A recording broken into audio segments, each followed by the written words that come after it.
और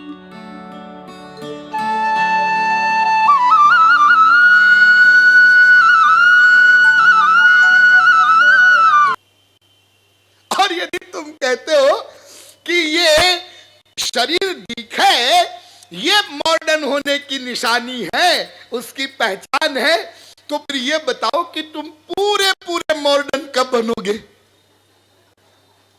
हाँ? अरे फिर तो ये कुत्ते बिल्ली गधे बिल्कुल मॉडर्न है। इनको कोई कपड़ा उपड़ा नहीं लगता है, ऐसे ही नंग धड़ंग घूमते हैं। ये विकास की निशानी नहीं है, ये आधुनिकता की निशानी नहीं है, ये तो पतन का परिचायक है। लेकिन एक बीमारी, और मन में उनके ये फीलिंग कि हम तो विकसित लोग, पढ़े लिखे लोग हैं, हम कोई पुरातन विचारों के लोग नहीं हैं, दकयानुसी लोग नहीं हैं, हाई क्लास के। ये हाई क्लास जो है, और एक हाई क्लास और है, एक और है, एक वो हाई क्लास है जो ऐसी हाई क्लास की बात सुनता है, समझता है और उसके अनुसार चलता है, और फिर सबसे हाई लेवल पर पहुंच जाता है। एक वो हाई क्लास भी है, और वो हाई क्लास वाले लोग यहां बैठे हैं। ये भी हाई क्लास है, ये बहुत ऊंची क्लास है, ये मामूली क्लास नहीं है, बहुत बड़ी क्लास है ये। और जो इस क्लास में आ जाता है और सुन लेता है और समझ लेता है, ध्यान देना, सुन लेता है और समझ लेता है और कर लेता है, तो वो ऐसी क्लास में पहुंच जाता है कि फिर दोबारा नहीं आना पड़ेगा 84 लाख में। आप लोग यहां आते हैं, कुछ लोग बिल्कुल रेगुलर आ रहे हैं, तो एक ये हाई क्लास है और एक वो हाई क्लास है। तो वो हाई क्लास जो संसार वाली है, उसे क्या मिलता है? हाई क्लास का नरक मिलता है, खूब टॉप का। अभी तुम मन माना कर लो बेटा, कोई बात नहीं है, जब ये शरीर छूट जाएगा ना, उसके बाद जब तुमको जाना पड़ेगा वो नरकों में, तब पता चलेगा कि हाई क्लास में जीने से क्या होता। तो यदि शराब में सुख होता, तो शराब से शराबी को ही सुख क्यों मिलता, पंडित जी को भी सुख मिलता। एक व्यक्ति 50 लाख की कार खरीद के लाया है, उसमें बैठकर जा रहा है, उससे उसको सुख मिल रहा है। जी हाँ, और उसका पड़ोसी उस व्यक्ति की कार को देखता है, उसको सुख मिलता है क्या? ना ना, पता नहीं कहां से ब्लैक मार्केटिंग का इकट्ठा करता है, हर साल कार बदलता है, उसकी कार से उसको दुख मिल रहा है। यानी आप संसार की कोई भी वस्तु ऐसी नहीं बता सकते जिससे सबको सुख मिलता हो। नंबर 2, संसार की कोई वस्तु आप ऐसी नहीं बता सकते जिससे सदा सुख मिलता हो, सदा। जैसे गुप्ता जी बैठे हैं अपने घर में डाइनिंग हॉल में, हाँ, 4-6 उनके दोस्त बैठे हैं, हाँ, और दूध मिष्ठान भंडार के रसगुल्ले आ गए हैं, हाँ, और सब खा रहे हैं, हाँ, और सब तारीफ भी कर रहे हैं, बड़ा बढ़िया रसगुल्ला है, हाँ, सबको रसगुल्ले से सुख मिल रहा है, हाँ, मजा आ रहा है। कहां से मजा आ रहा है? रसगुल्ले से। अरे तुम्हारा दिमाग खराब है? नहीं जी, दिमाग खराब कहने वाले का होगा, हमारा बिल्कुल ठीक है। हम रसगुल्ला खा रहे हैं, रसगुल्ले में से आनंद हमें मिल रहा है। अच्छा, सबका जजमेंट है। हाँ, इतने में ही ध्यान दीजिए, इतने में एक आदमी भागा भागा आया। अरे गुप्ता जी, आपने सुना? क्या हुआ? वो वहां फैक्ट्री सर्कल पर एक एक्सीडेंट हो गया। क्या हुआ? एक कार वाले ने मोटरसाइकिल को टक्कर मार दिया। हाँ, तो क्या हुआ? मोटरसाइकिल पे दोनों लड़के मर गए। अच्छा, कौन था? एक तो वो था, वो उधर वाला मालवीय नगर का, वो फलाने का लड़का। अच्छा अच्छा, आजकल के लड़के भी जवानी में अंधे हैं, ऐसे चलते हैं। अच्छा, दूसरा कौन मरा? गुप्ता जी, आपका लड़का। हाँ, मेरा लड़का मर गया। हटाओ रसगुल्ले, हटाओ। क्यों गुप्ता जी? अभी अभी आप कह रहे थे रसगुल्ले में मजा है, सुख है। हाँ हाँ, तो रसगुल्ले में सुख है और तुम्हारे बेटे के मरने की न्यूज से तुमको दुख मिल रहा है। हाँ, मिल रहा है दुख। तो जल्दी जल्दी रसगुल्ले खाओ, दुख कुछ कम हो जाए। कहां गया वो सुख? क्या रसगुल्ले ने सुन लिया क्या न्यूज को? वो सुख गायब कर दिया क्या रसगुल्ले ने? कहां गया सुख? एक न्यूज सुनते ही सुख गायब। इतने में दूसरा व्यक्ति आया, भागा भागा। अरे गुप्ता जी, इसने ठीक से नहीं देखा, वो जो दूसरा लड़का मरा ना, वो आपका बेटा नहीं था। आपका बेटा तो बाहर खड़ा है। लाओ लाओ रसगुल्ले खाओ, लो लो। फिर सुख मिलने लग गया। ये क्या मजाक है? अभी तुम कह रहे थे सुख है, अभी कह रहे थे हटाओ, फिर कह रहे हो सुख है। अरे किसी के यहां किसी की बीवी मर जाए और आप सहानुभूति प्रकट करने जाएं और सहानुभूति के लिए साथ में हल्दीराम का रसगुल्ले का डिब्बा लेके जाएं। मेरे जिगरी दोस्त, तेरी बीवी मर गई, मुझे लगा तुम बहुत दुखी हो, तुम्हारे दुख को कुछ बांटना चाहिए, कम करना चाहिए, इसलिए मैं तेरे लिए ये रसगुल्ला लाया, ये खा, दुख कुछ कम हो जाए।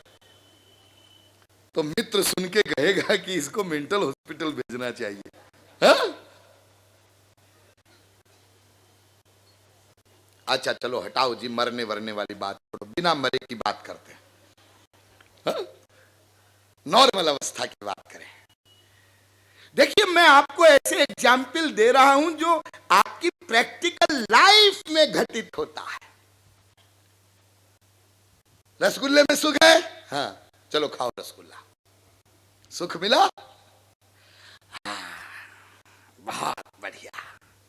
सवेरे से कुछ नहीं खाया था, बड़ा सुख मिला। अच्छा, दूसरा रसगुल्ला खाओ, सुख मिला? हाँ मिला, लेकिन पहले से कम। तीसरे रसगुल्ले में सुख और कम, चौथे में और कम, पांचवें में जीरो। फिर कोई कहे और खाओ तो वो कहता महाराज ये क्या उल्टी हो जाएगी। ये लो, ये क्या हो गया? पहले रसगुल्ले से बहुत बड़ा सुख मिल रहा है, दूसरे रसगुल्ले में कम, तीसरे में कम, चौथे में खत्म, और फिर उल्टी। यानी उसी वस्तु से आपको दुख मिलने लग जाता है। अरे 5 मिनट में ही बहुत गर्मी पड़ रही है और फ्रिज का ठंडा ठंडा पानी पिया, एक घूंट पानी पिया, बड़ा सुख मिला, दूसरे घूंट में और कम, तीसरी घूंट में और कम, 10वीं घूंट में खत्म, फिर उल्टी। एक मां है, उसका बच्चा गया है स्कूल। हाँ, दिन भर स्कूल रहने के बाद शाम को 5 बजे लौटा। हाँ, आते ही मां ने चिपटा दिया, पप्पू तू आ गया बेटा, बड़ा सुख मिल रहा है, आ गया। हाँ, लेकिन दूसरी मिनट में हाथ ढीले, तीसरी मिनट में और ढीले, चौथी मिनट में और ढीले हो गए, 5वीं मिनट में मां कहती है पप्पू जा खेल, खेल। पप्पू कहता है मम्मी थोड़ा और प्यार करो ना, और चिपटाओ ना। अरे जा जा, पसीना हो रहा है, बदबू हो रही है। आ गया। हाँ, लेकिन दूसरी मिनट में हाथ ढीले, तीसरी मिनट में और ढीले, चौथी मिनट में और ढीले हो गए, 5वीं मिनट में मां कहती पप्पू जा खेल, खेल। पप्पू कहता मम्मी थोड़ा और प्यार करो ना, और चिपटाओ ना। अरे जा जा, पसीना हो रहा है, बदबू हो रही है। मेरे को और काम नहीं है क्या? तो क्यों नहीं मम्मी, जब मैं स्कूल से आया था तो आते तो तुमने बड़ी जोर से चिपटाया था। हाँ हाँ बस वो हो गया। ये देखिए, यानी कोई भी वस्तु संसार की हो, उससे आपको 0.00001% भी सुख ऐसा नहीं मिलता जो सदा रहे। पहले बड़ा सुख मिल रहा है, फिर वो सुख घटता जाता है, फिर जीरो पर आ जाता है, और फिर उसी वस्तु से आपको दुख मिलने लग जाता है। नंबर 3, संसार की कोई भी वस्तु आप ऐसी नहीं बता सकते जिससे सबको बराबर सुख मिलता हो।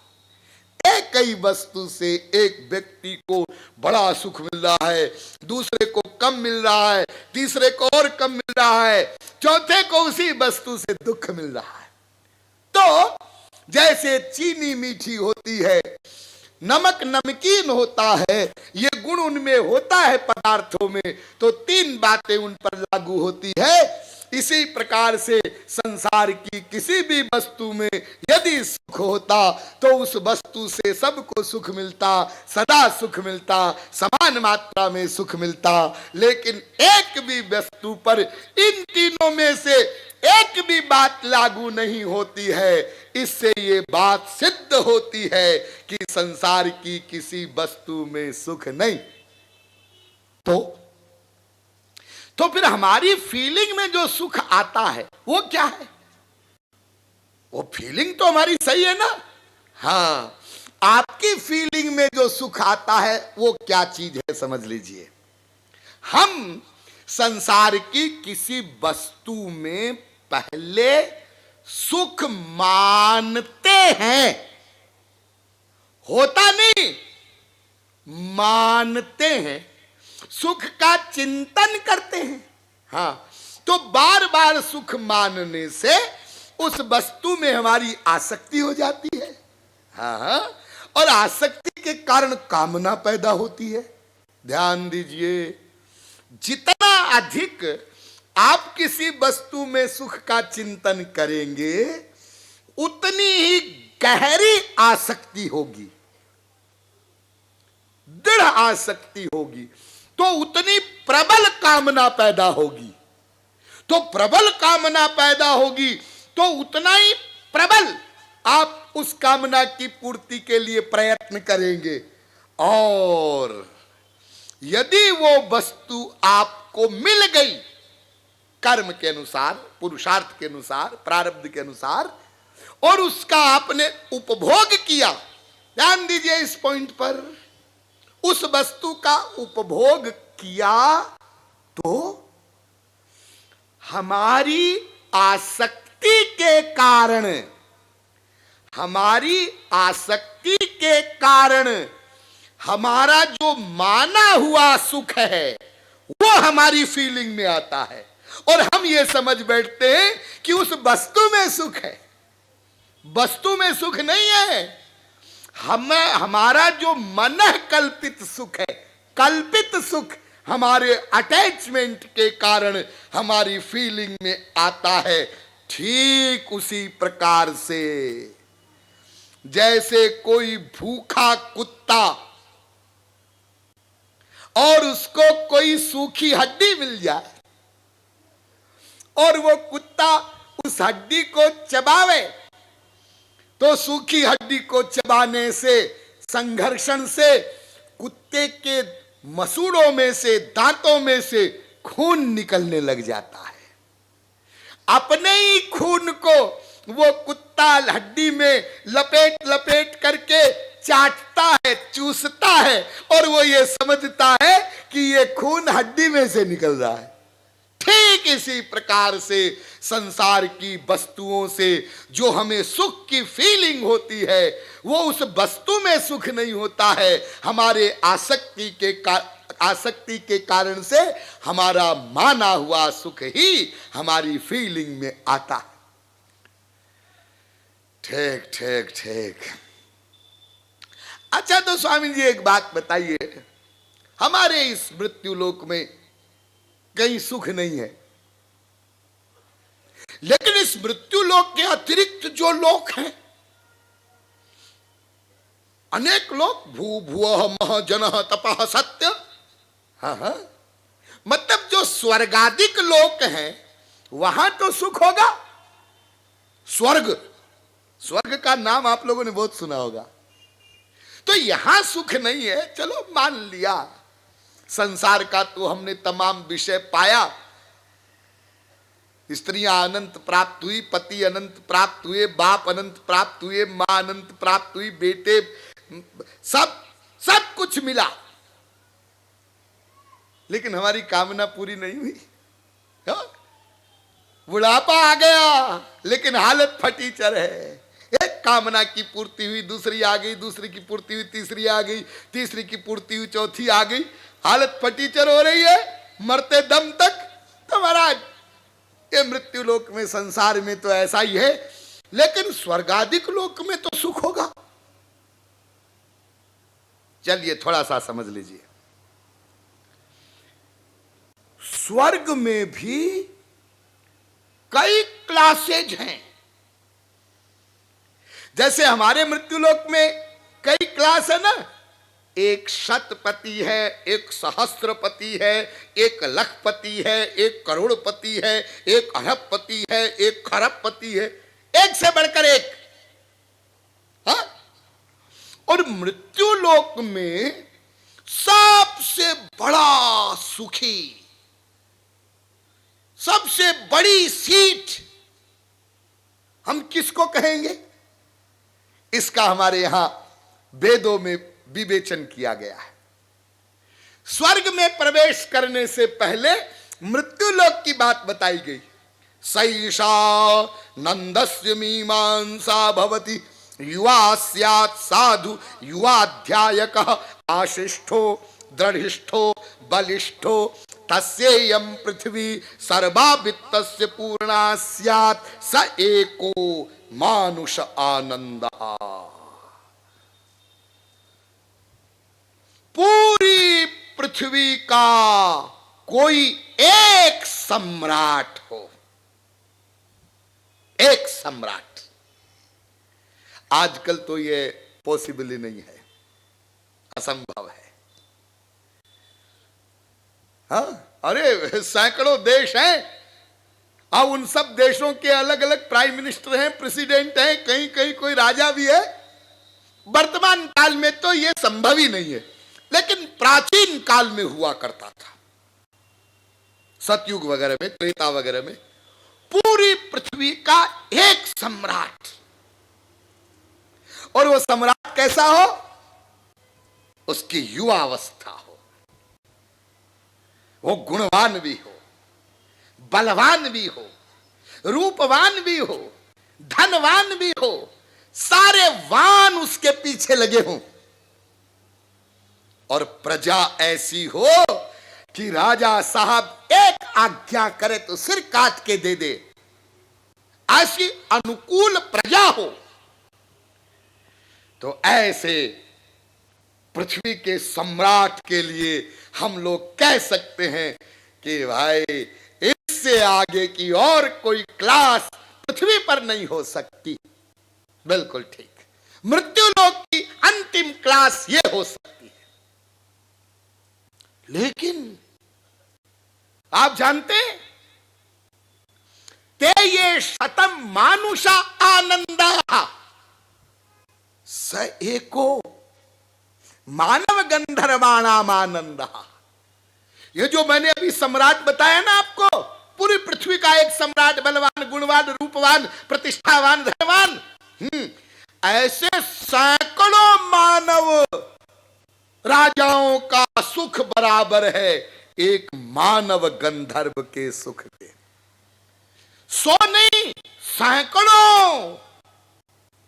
और ये मानव गंधर्व जो है, ये स्वर्ग की सबसे नीची कक्षा है। फिर सैकड़ों मानव गंधर्वों का सुख बराबर एक देव गंधर्व के सुख के, सैकड़ों देव गंधर्वों का सुख बराबर एक पितृलोक के सुख के, सैकड़ों पितृलोकों का सुख बराबर एक आजानज देव के सुख के सैकड़ों आजानज देवों का सुख बराबर एक कर्म देव के सुख के सैकड़ों कर्म देवों का सुख बराबर एक नित्य देव के सुख के सैकड़ों नित्य देवों का सुख बराबर एक इंद्र के सुख के सैकड़ों इंद्रों का सुख बराबर एक बृहस्पति के सुख के सैकड़ों बृहस्पतियों का सुख बराबर एक प्रजापति के सुख के सैकड़ों प्रजापतियों का सुख बराबर एक ब्रह्मलोक के सुख के। इतने क्लास हैं स्वर्ग में, मानव गंधर्व, उससे ऊपर देव गंधर्व, उससे ऊपर पितृलोक, आजानज देव, कर्म देव, नित्य देव, इंद्र, बृहस्पति, प्रजापति, फिर ब्रह्मलोक। लेकिन अब जरा कान खोलकर सुनना ताकि सदा के लिए कीड़ा दिमाग में से निकल जाए। आ ब्रह्म भुवनान लोका पुनरावर्तिनोर्जुन, गीता कह रही है। भगवान श्री कृष्ण अर्जुन से कहते हैं, अर्जुन ब्रह्मलोक तक भी यदि जीव चला जाए तो वहां से भी फिर वो जीव कुत्ते बिल्ली गधे की योनि में आ जाएगा। यानी ये माया जो है ना, माया ये स्वर्ग लोक को लांघती हुई ब्रह्मलोक तक चली गई है। वहां पर भी माया का आधिपत्य है, वहां भी दुख है, अशांति है, अतृप्ति है, अपूर्णता है। तो ब्रह्मलोक से भी पुनरावर्ती है। सोचिए कि ब्रह्मलोक जाकर के पुनः कुकर शुकर की योनि में आना पड़ता है और हम करोड़पति अरबपति बनकर के सुखी होने की आशा करते हैं। कितने भोले हम लोग। हां, देखने का अंतर है, ध्यान दीजिए, देखने का अंतर है। जैसे मृत्युलोक में भी देखने का अंतर है ना।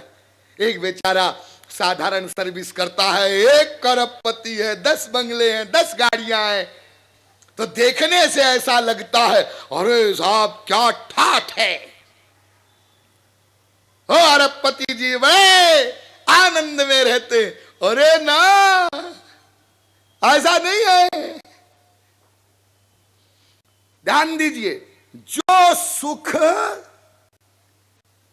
एक राजमाता को अपने सुकुमार राजकुमार के आलिंगन में मिलता है, वही सुख, वही फीलिंग एक भिखारिन को अपने काणे पुत्र के आलिंगन में होती है। बिल्कुल सेम। और साधारण बुद्धि से समझिए, जैसे कोई सूअर हो और 4-6 दिन का भूखा सूअर हो और एक 4-6 दिन का भूखा मनुष्य हो, और उस भूखे सूअर के सामने कोई पाखाने का ढेर रख दे तो दौड़ करके वो भूखा सूअर पाखाने को खाने लगता है। आप देख करके मुंह घुमाते हैं, छी छी, लेकिन वो विभोर होके खाता है पाखाना। और आप 4-6 दिन के भूखे हो और आपके सामने 56 प्रकार के व्यंजन कोई रख दे तो आप भी दौड़ करके वैसे ही वो व्यंजन खाएंगे। सूअर पाखाना खा रहा है और आप 56 प्रकार के व्यंजन खा रहे हैं। देखने में अंतर है, लेकिन ध्यान दीजिए, जो फीलिंग आपको भीतर 56 प्रकार के व्यंजनों को खाने से हो रही है, वही फीलिंग सूअर को पाखाना खाने से हो रही है। केवल देखने का अंतर है, और यही देखने का अंतर गया है ब्रह्मलोक तक। अभी यदि मैं आप लोगों के सामने स्वर्ग लोक के सुखों की चर्चा कर दूं तो आप लोग कहेंगे भाई वहां तो बड़ा सुख है। देखो, संसार में तो कोई अरबपति का बाप भी हो और उसको रसगुल्ला खाना है तो पैसा खर्च करना पड़ेगा ना, बनवाना पड़ेगा रसगुल्ला घर में, या तो हलवाई से मंगवाना पड़ेगा, और फिर हलवाई के यहां से रसगुल्ला आ गया तो बैठ के खाना पड़ेगा, ये तो करना पड़ेगा ना, तभी तो रसगुल्ले की फीलिंग होगी ना। हाँ हाँ, स्वर्ग में ऐसा नहीं है। तो स्वर्ग में क्या है, वहां पर संकल्प सृष्टि होती है। कोई भी स्वर्ग का वासी है, हाँ, और उसको रसगुल्ले की कामना हुई, हाँ, और उसने सोचा रसगुल्ला आ जा, आ गया, आ गया। खरीदना नहीं है, लाना नहीं है, और रसगुल्ले को खाने से जो फीलिंग होती है वो हो गई। अरे हाँ, तब तो बड़ा कमाल है वहां। ना ना ना ना, रसगुल्ला आ जा, आ गया, ये तो ठीक है, लेकिन वो जो मैंने आपको बताया ना नियम, कि पहले रसगुल्ले में सुख अधिक, दूसरे में कम, तीसरे में और कम, चौथे में और कम, पांचवे में खत्म, ये वहां भी लागू होगा, ये वहां भी लागू होगा। और जैसे संसार में लखपति करोड़पति को देखकर जलता है, करोड़पति अरबपति को देखकर जलता है, ठीक इसी प्रकार से स्वर्ग में भी जो नीचे की कक्षा वाले हैं वो अपने से ऊपर की कक्षा वाले को देखते हैं, तो वहां भी जलन है, ईर्ष्या है। अरे स्वर्ग सम्राट इंद्र का इतना बुरा हाल है, हाँ? ध्रुव तपस्या कर रहा है, साधना कर रहा है, और इंद्र को धुक धुक हो रही है, भेजो अप्सरा, कहीं ये मेरा सिंहासन न छीन ले, इसकी तपश्चर्या भंग करो। विश्वामित्र तपश्चर्या कर रहा है, इंद्र धुक धुक कर रहा है, भेजो अप्सरा मेनका, इसकी तपश्चर्या भंग करो। और जो स्वर्ग का सम्राट इंद्र है वो भी ब्रह्मम पदम याचते, अरे वो भी ब्रह्मा का पद चाहता है, अरे इंद्र भी, हाँ? और तृष्णा तु तरुणायते,